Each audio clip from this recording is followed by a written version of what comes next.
Hello everyone, আসসালামু আলাইকুম। Welcome back to my channel. চলে আসলাম আজকে অনেক দিন পর নতুন আরেকটি মজাদার আর সহজ রেসিপি নিয়ে। যেহেতু এখন আমের সিজন আর সবার বাসায় আম আছে, তাই ভাবলাম যে আম দিয়ে তৈরি খুব সহজে আমের কুলফি রেসিপিটি আপনাদের সাথে শেয়ার করি। কোনো প্রকার ঝামেলা ছাড়া, ক্রিমের ব্যবহার ছাড়াই কিভাবে খুব সহজে কুলফি তৈরি করতে হয় তার রেসিপিটি আজকে আমি আপনাদের সাথে শুরু করব।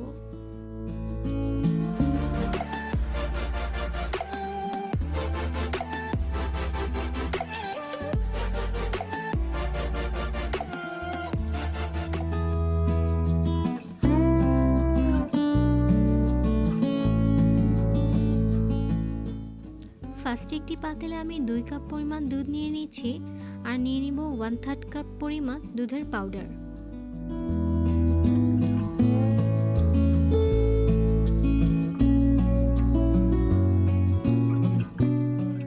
আর দিয়ে দিচ্ছি 1 টেবিল চামচ পরিমাণ চিনি।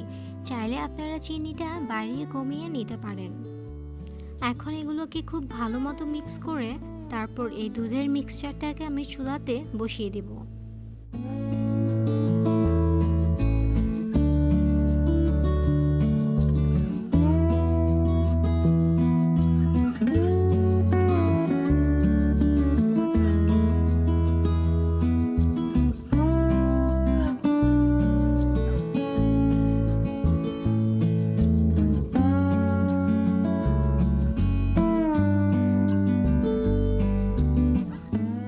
যখন একবার বলক উঠে যাবে তখন এখানে আমি 3টা এলাচ দিয়ে দিলাম আর তারপর দুধটাকে আরও আমি ঘন করে নিব।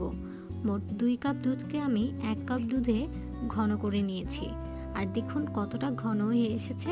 তারপর আমি এটাকে চুলা থেকে নামিয়ে এলাচগুলোকে তুলে এটাকে একটা ব্লেন্ডারে ঢেলে নিয়েছি।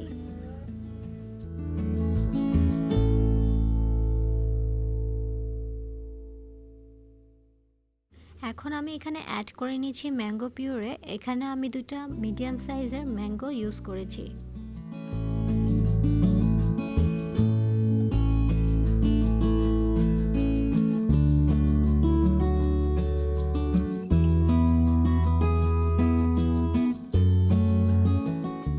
এখন এটাকে খুব ভালো মতো ব্লেন্ড করে নেওয়ার পালা।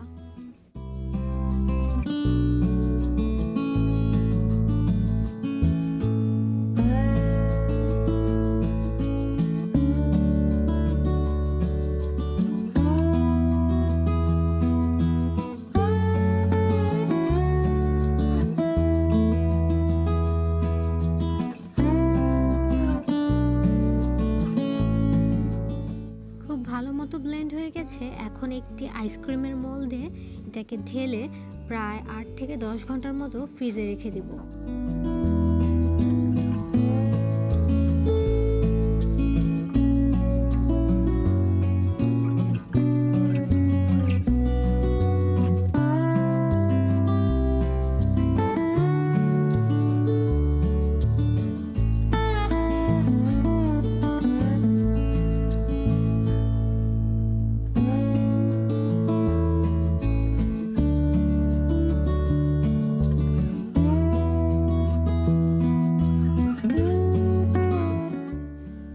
থেকে 10 ঘন্টা পর যখন এটাকে ফ্রিজ থেকে বের করবেন, হালকা একটু গরম পানিতে এটাকে 2 মিনিটের মতো চুবিয়ে রাখবেন।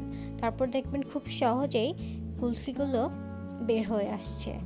আর খুব সহজেই কিন্তু আপনারা চাইলে এই রেসিপিটি ফলো করে বাসায় আমের কুলফি তৈরি করে বাচ্চাদেরকে খাওয়াতে পারেন। আজকে তাহলে এখানেই বিদায় নিচ্ছি। চলে আসবো আবার নতুন কোনো রেসিপি নিয়ে। সেই পর্যন্ত সবাই ভালো থাকবেন, সুস্থ থাকবেন। আল্লাহ হাফেজ।